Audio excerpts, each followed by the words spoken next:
तर नांदेडमध्ये रामनवमी निमित्तानं पोलिसांचा तगडा बंदोबस्त पाहायला मिळतोय।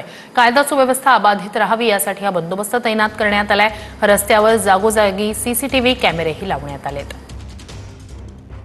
आज देशभरात रामनवमीचा उत्साह पाहायला मिळतो। नांदेड शहरातही तीच परिस्थिती आहे। आता मी नांदेड शहरातील शिवाजीनगर येथील मुख्य रस्त्यावर उभा आहे। आपण जर बघितलं तर याच रस्त्यावरून जे आहे ते रामनवमीनिमित्त शोभायात्रा व भव्य मिरवणूक निघणार आहे। साधारणपणे दुपारी 12 नंतर या मिरवणुकीला सुरुवात होईल। मात्र असं असलं तरी ही रामनवमी शांततेत व सुव्यवस्थित पार पडावी यासाठी पोलिसांच्या वतीनं विशेष खबरदारी घेण्यात आली आहे। 2 दिवसापासून जे आहे ते पोलीस अलर्ट मोडवर असे चित्र एकंदरीत पाहायला मिळणार आहे। नांदेड शहरात भव्य रामनवमीचं आयोजन दरवर्षी केलं जातं। याही वर्षी त्याच अनुषंगाने आयोजन केलं जाणार आहे। एकंदरीत जर आपण चित्र बघितलं तर या ठिकाणी जे आहे ते 1200 पोलीस कर्मचारी अधिकारी यांच्यासह 1100 होमगार्ड असा मोठा पोलीस बंदोबस्त जे आहे ते लावण्यात आला आहे। आणि हे सगळे पोलीस कर्मचारी सकाळपासूनच रस्त्यावर थांबलेले चित्र आपल्याला या ठिकाणी पाहायला मिळतं। आणि जिल्हा परिषदेच्या वतीने शांततेत रामनवमी साजरी करावी असं आवाहन करण्यात आलंय।